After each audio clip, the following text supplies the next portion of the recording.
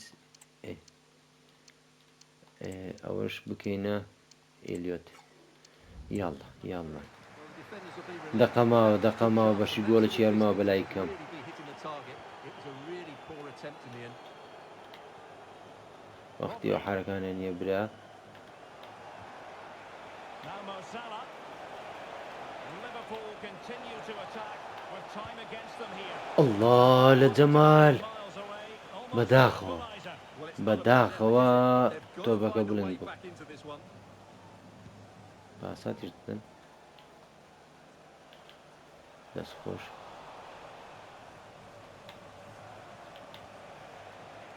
یاڵە ئەو چێزە Very quick thinking there. چێزە گۆڵەکەم لە بکەن یاریی ترە The ئەساسی referee to stop play. It's what he's got بەڵا to do جەمال so the موسیالە player نەکەی can جەمال proceed. نەکەی زۆر موسابکەی جەمال وەزعمان تێک دەچی لە یەکەم یاری So following the injury, back underway again here. ئۆهۆ کاکەمە باسات دادێ لە خۆ بە گۆل لە پاشی ناناوە جوانترە ڕێز پێش هەموو شتێک پێش یاری و پێش ئەنجامی یاری Very deftly cut out. Encouraging move from Liverpool. Oh, that's a really good pass. ئێوە چیەوە Takes the shot. یاڵڵا وەڵڵایە داریۆ نونیز Something to worry about here. یاڵ وەڵڵا گۆچی بیتە سوپەرمان A corner. وەڵڵای ئافرین But گۆچی time running out. They've Well, got but to I ask know, questions. فان دايك اوی فان دايك گوچی نەگری فرێدە ئەی هاوار دەقەنما یاری یەکەم دۆڕانێکی شەرمەزار کەرانە ئەو تۆپەی وەرنەگرین دۆڕینە یاڵڵا هاوڕێیان دەقەنەما پاسات دەکەن دۆرە ئۆی هاوای وەریشم گرت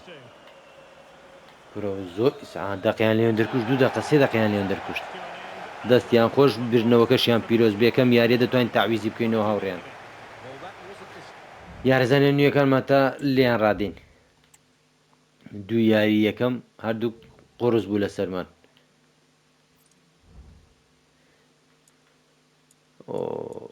ئارا خۆین زاری سووری وەگرت ئاگاشم لێ نەبوو جەمال موسیالە مشکلەیە جەمال موسیالە مساب کرد دەتوانین بە کاتی ئەوەی دانین جارێ بەسەر مسابەکەی زۆر نەبی زۆر باش دەبی یاڵڵا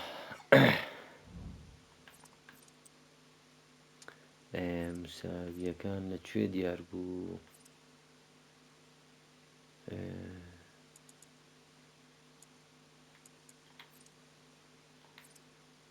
وڵاهی مساویەکان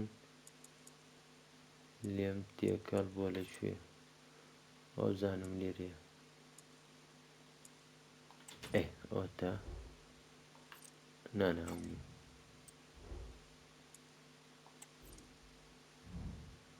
ئەو شەونی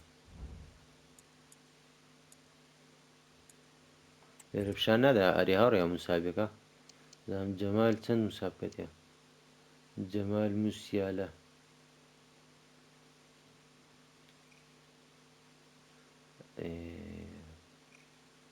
لە بیرم چۆتەوە نایبینمەوە نازانم لە چێندرەوەڵە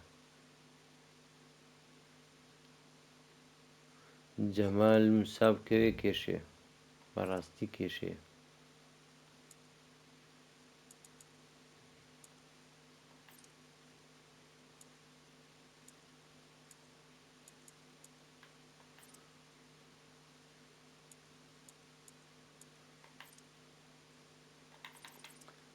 وەڵا ئێستا گواستنەوەی ئیمباپێ بەڕاستی زەرورە ئەوە تەوزام دیتمەوە هاوڕێیان جەمال موسیالە جەمال کاک جەمال لە چێندەری کاک جەمال باشە لۆ نەنووسرایە چەند مساب دەکەی 3 مانگ مساب کەت وڵات جەمال موسیالە بەداخەوە جەمال موسیالە ئاگە دیقە بدەن لە ئەڤەیلیبیلیتی نووسرایە 3 مانگ جەمال موسیالە ئیسابێ بەداخەوە بەڵام هاوڕێیان با ڤیدیۆکە لەمە درێژتر نەبێتەوە تا پارتێکی داهاتوو کە دێمە وڵاتانی ئینشاڵڵا داوکات خواتان لەگەڵ